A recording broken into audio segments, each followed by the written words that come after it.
Look at your own face. Not in a mirror, in your mind. You think you know it. You think you know what a human face is supposed to be. 2 eyes, 1 mouth, tiny shifts of muscle. Familiar, safe. It isn't. Your brain treats the human face like a minefield. 1 wrong movement, 1 wrong texture, 1 smile a fraction too slow. And deep inside you, something ancient flinches. That feeling has a name. The Uncanny Valley. The cold recoil you feel when something looks almost human, but not quite.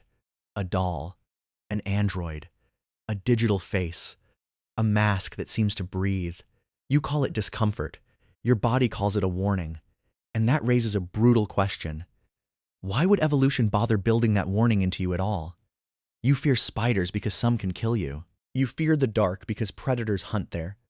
You fear sudden silence because something may be watching. So what, exactly, were your ancestors seeing that made almost human become a threat?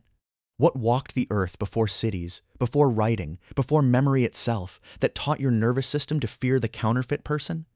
Start in 1970, Tokyo. A robotics professor at the Tokyo Institute of Technology named Masahiro Mori published an essay in a Japanese journal called Energy. In it, he described a strange curve. As robots became more human-like, people liked them more, until they didn't. At some point, affection dropped into revulsion. Mori called that drop bukimi no tani, the uncanny valley. He pointed to prosthetic hands, puppet faces, mechanical smiles, things that looked close enough to invite trust, but wrong enough to poison it. In 1906, German psychiatrist Ernst Jentsch wrote that the uncanny comes from uncertainty, from not knowing what you are really looking at. In 1919, Sigmund Freud pushed further. He argued that the uncanny is not simply the unknown. It is something once familiar that returns in a distorted form, something intimate, then alien. It is the near miss that gets you, the face that almost belongs to your species. Almost. Modern science has tried to pin down that reaction. In 2011, developmental researchers David J. Lukowitz and Asif A. Ghazanfar published a study on infant responses to human and avatar faces. Lukowitz was based at Florida Atlantic University in Boca Raton. Their finding was disturbing in its own quiet way. 6-month-old infants did not show the classic uncanny response. But by 12 months, after a year of staring at real human faces, the effect emerged. Your brain spends its first year building a sacred template for the human face. Then it becomes ruthless. It starts detecting violations. Eyes too large, skin too still, motion too smooth, expression too empty. Once that template locks in, almost human stops feeling interesting. It starts feeling dangerous. Then the story gets stranger. In 2009, Sean Steckenfinger and Asif Ghazanfar reported that macaque monkeys also seemed to fall into an uncanny valley. At Princeton University in New Jersey, they found that monkeys looked less at realistic monkey avatars than at either real monkey faces or clearly artificial ones. Even another primate appeared unsettled by the almost real. That pushes the mechanism far back in time. If monkeys recoil from near authentic faces, then the roots of this response may predate humans entirely. The reflex may come from ancient social machinery built to detect when a face is healthy or sick, alive or dead, kin or stranger, safe or wrong. Wrong is the key word. Not ugly. Not fake in a theatrical sense. Wrong in a biological sense. A face with something broken in it. That is where one influential evolutionary explanation enters.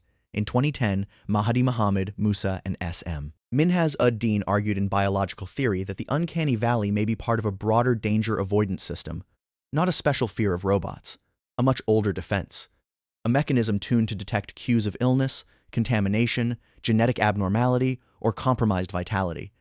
You are not disgusted because the face is artificial. You are disgusted because, to an old part of your brain, it may look diseased, or dying, or dead, but moving. Maybe they are feverish, maybe infected, maybe injured, maybe carrying something you cannot see but cannot survive. If your ancestors hesitated to avoid such cues, they lost far more than an argument. They lost children. They lost bloodlines. They vanished. And you are what remained. That alone could explain part of the valley. But maybe not all of it, because there is another possibility. Harsher, colder, more prehistoric. For most of your existence, you were not the only human thing on Earth. Neanderthals were here. Denisovans were here. Other hominin branches rose and disappeared in the same world that shaped your species. Some were close enough to breed with your ancestors. Close enough to share firelit landscapes, hunt routes, and probably diseases. Close enough to resemble you, but not perfectly. We do not have proof that the Uncanny Valley evolved as a detector for rival hominins. No serious scientist can honestly say that, but the hypothesis refuses to die because the conditions fit with eerie precision. For hundreds of thousands of years, your ancestors may have encountered beings who walked upright, used tools, watched with human-like eyes, and yet carried faces, movements, proportions, and voices that were not quite right. Imagine seeing one at dusk. Not a leopard, not a wolf, something worse, a person shaped almost like your family, almost like you, close enough to trigger recognition, wrong enough to trigger alarm. That is the perfect formula for the uncanny. And even if rival hominins were not the direct cause, the same pressure still applies. Evolution rewards rapid judgment at the edge of ambiguity. Friend or threat, healthy or contagious, living or corpse, ally or infiltrator, human or not. You do not get time for philosophy in that moment. You get a jolt, a recoil, a verdict before language. That may be why the Uncanny Valley feels so physical. Your skin prickles before your thoughts catch up. You do not reason your way into it. You are seized by it. The body votes first. The mind arrives later and invents excuses. And now, for the first time, you live in a world mass producing the trigger. Hyper-realistic avatars, surgical dolls, digital actors, humanoid robots, faces generated by machines that understand the geometry of humanity without ever touching its interior. We are surrounding ourselves with things that can mimic the signal while missing the soul. So the valley is not a glitch in modern taste. It is an ancient tripwire, and every year we get better at stepping on it. In 2019, neuroscientists and psychologists working in the United Kingdom and Germany reported evidence that the brain seems to exaggerate the boundary between human and non-human agents, with activity patterns matching the classic dip in likability near that border. The machinery is real. The border is real.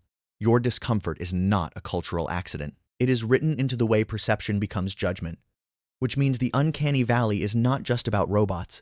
It is about you, about the brutal precision your species needed in order to survive other bodies, about the possibility that your sense of self was sharpened not by beauty, but by rejection, not by love of the human, but by terror of the nearly human. So when a synthetic face unsettles you, remember what may be speaking through your nerves.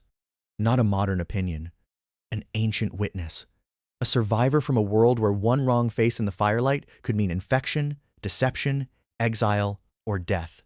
Your instincts may be fossils, still twitching quietly beneath the polished skin of modern life today.